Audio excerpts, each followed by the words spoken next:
ओम प्रकाश का अपना चाय का स्टॉल था। वो गर्मा गर्म चाय बनाता और लोगों को देता था।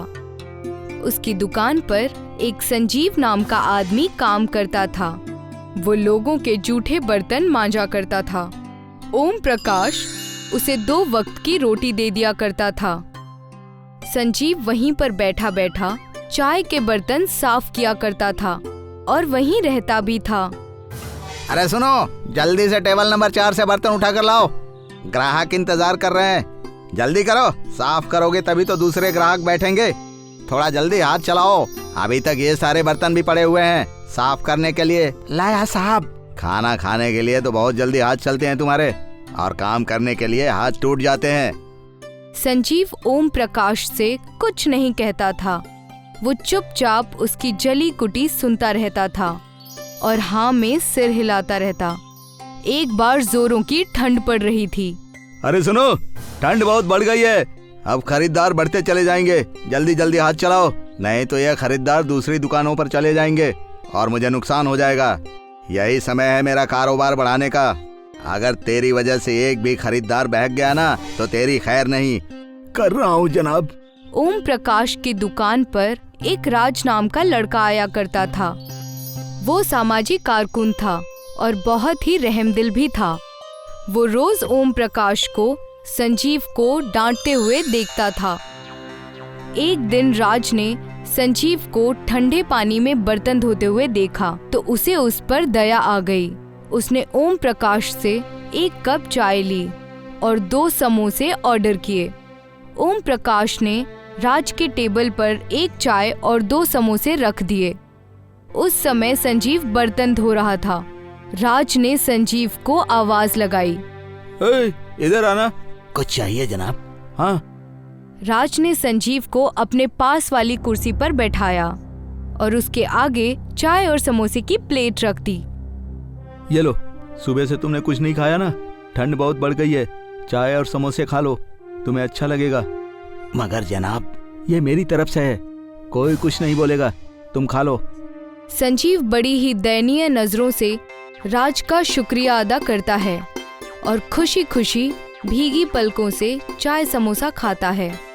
तभी ओम प्रकाश संजीव पर चिल्ला उठता है, अरे ओ, तू यहाँ पर बैठकर चाय और समोसे खा रहा है और वहाँ पर बर्तन साफ करने के लिए पड़े हैं। किसने कहा था यहाँ पर बैठकर चाय समोसा खाने के लिए? और इसका बिल कौन भुगतान करेगा? जल्दी उठ, चाय छोड़ और जल्दी बर्तन साफ कर। तुम इससे इस तरह से कैसे बात कर रहे हो? वो भी एक इंसान है, उसे भी तो ठंड लगती है, उसको भी भूख लगती है।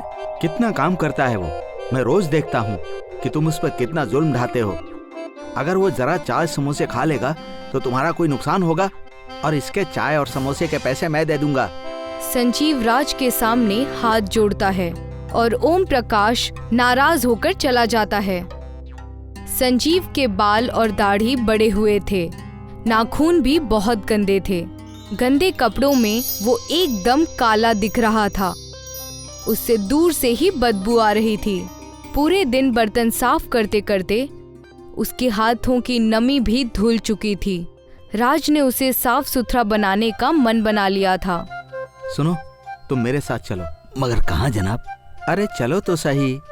राज ने उसे अच्छी तरह से नहलाकर उसके बाल कटवाए, उसकी दाढ़ी छोटी करवाई, नाखूनों को काटकर उसको साफ सुथरा किया। अब उसका लुक एकदम बाहुबली के कटप्पा के जैसा लग रहा था। अरे बाबा, तुम तो एकदम बाहुबली के कटप्पा की तरह लग रहे हो। एक काम करता हूँ, तुम्हारे सारे बाल उतरवा देता हूँ, बिल्कुल कटप्पा लगोगे तुम। राज ने संजीव को बिल्कुल बाहुबली के कटप्पा के जैसा लुक दे दिया था। संजीव बेरोजगार तो था ही, इसलिए वो अपना ऐसा रूप लेकर ही ओम प्रकाश की दुकान पर काम करने लग जाता है। वहाँ के ग्राहक सब उसे कटप्पा कहकर बुलाते थे। कटप्पा, जरा 1 कप चाय लेकर आना। अरे हाँ पापा, ये तो बिल्कुल कटप्पा जैसे लग रहे हैं। हम कटप्पा के हाथ से चाय पियेंगे। हाँ बेटा, कटप्पा लग रहा है मगर है नहीं। पापा, मुझे इनके साथ फोटो खिंचवानी है। मैं अपनी सारी सहेलियों को दिखाऊंगी कि मैंने कटप्पा के साथ फोटो खिंचवाई है। और सब पर मेरा रूप अच्छी तरह से जमेगा।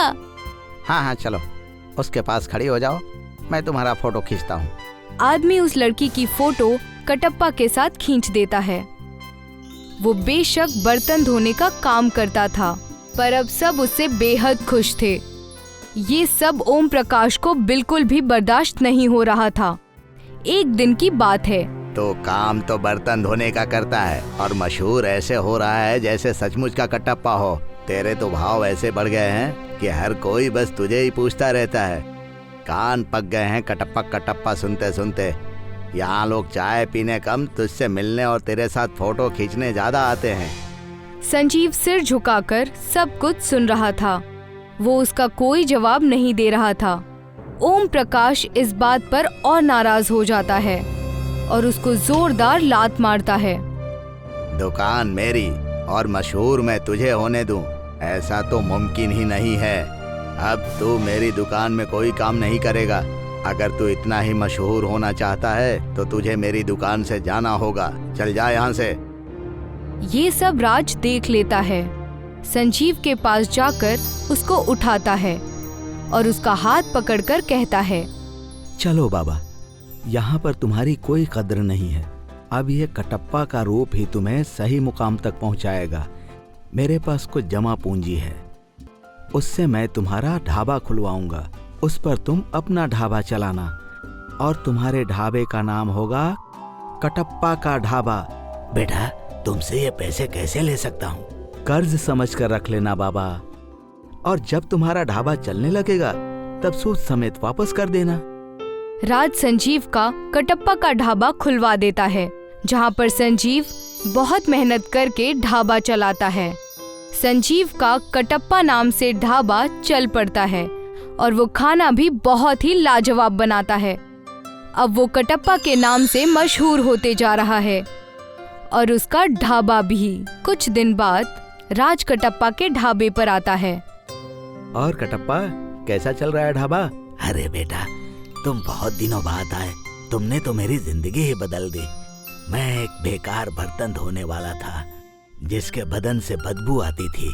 तुमने मुझे इतना मशहूर कर दिया और मेरे ढाबे को भी।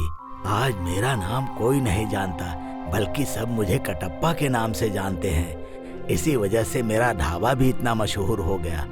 हर कोई मेरे कटप्पा के ढाबे पर खाना खाने आता है। मैं तुम्हारा एहसान कभी नहीं भूलूंगा बेटा।